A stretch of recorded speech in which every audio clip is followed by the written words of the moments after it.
말씀지기 이하은 간사입니다. 슈퍼맨이 돌아왔다라는 프로그램에 나왔던 새 쌍둥이 대한민국 만세를 아시나요? 배우 송일국 씨가 홀로 새 아이를 돌보는 모습이 대단하기도 하고 또 새 아이가 각기 다른 매력이 있어서 재밌게 봤던 기억이 납니다. 송일국 씨가 아이들과 외출할 때 자주 하는 말이 있는데요. 바로 아빠 손 잡아입니다. 그리고 낯선 사람이 따라오라고 하면 어떻게 대처해야 하는지를 상황극을 통해서 가르치기도 합니다. 왜냐하면 어린아이에게 세상은 한눈 팔면 아빠를 잃어버릴 수도 있는 위험한 곳이기 때문입니다. 오늘 말씀에서는 아이를 향한 부모의 걱정과 같은 모세의 심경을 엿볼 수 있습니다.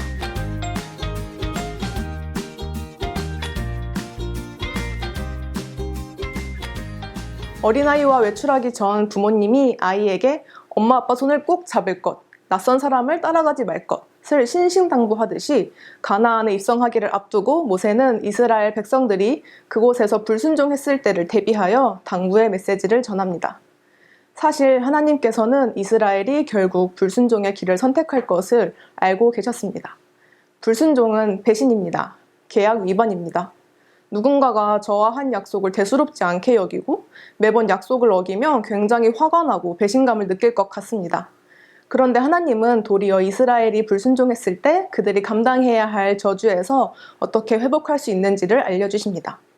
하나님의 말씀에 순종하지 않아 나라가 망하고 열방 가운데 포로가 되어 흩어지게 되었을 때 진심으로 주께 돌이킨다면 하나님께서는 용서하시기로 이미 마음을 먹고 계셨습니다. 하나님은 우리가 그분의 말씀을 읽고 하나님과 친밀해지기를 원하십니다. 다행히도 하나님의 말씀은 깨달을 수 없을 만큼 어려운 것이 아니라고 성경에서 말하고 있습니다. 게다가 닿지도 않을 만큼 멀리 있는 것도 아니고요. 하늘에 있는 것도 아니라서 누군가 하늘에 올라가서 가져올 필요도 없습니다. 이 말씀은 바다 건너편에 있는 것도 아니라서 누군가 바다를 건너가서 가져올 필요도 없습니다.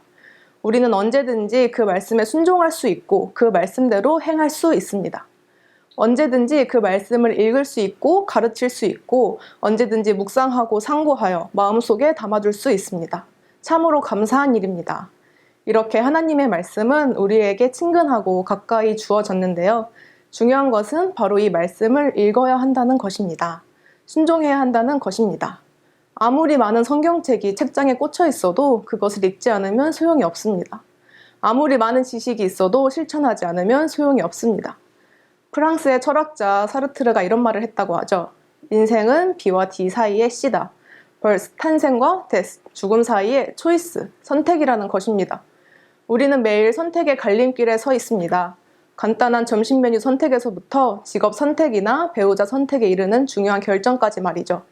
인생에서 가장 중요한 선택은 무엇일까요? 그리고 어떤 결정을 내려야 할까요? 우리가 인생에서 꼭 결정해야 할 중요한 갈림길이 있습니다. 하나의 길은 생명의 길입니다. 하나님을 사랑하는 마음으로 하나님께서 명하신 모든 명령과 규례와 법도를 지키는 순종의 길입니다. 이 길은 생명과 복으로 연결됩니다. 또 다른 하나의 길은 죽음의 길입니다. 하나님을 버리고 떠남으로써 이방 민족의 유혹을 받아 다른 신들을 섬기는 불순종의 길입니다. 이 길은 사망과 저주와 재앙으로 연결됩니다. 이 두 길 외에 다른 제3의 길은 없습니다. 매 순간 주어지는 선택 가운데 여러분은 어느 길을 선택하시겠습니까? 하나님은 범죄하고 돌아선 우리를 다시 돌아오게 하시는 분입니다. 아무리 험한 인생, 큰 죄인도 반드시 돌아오게 하시는 능력이 우리 주님의 것임을 믿습니다. 날마다 순종의 길을 결단하는 저와 여러분들을 응원합니다.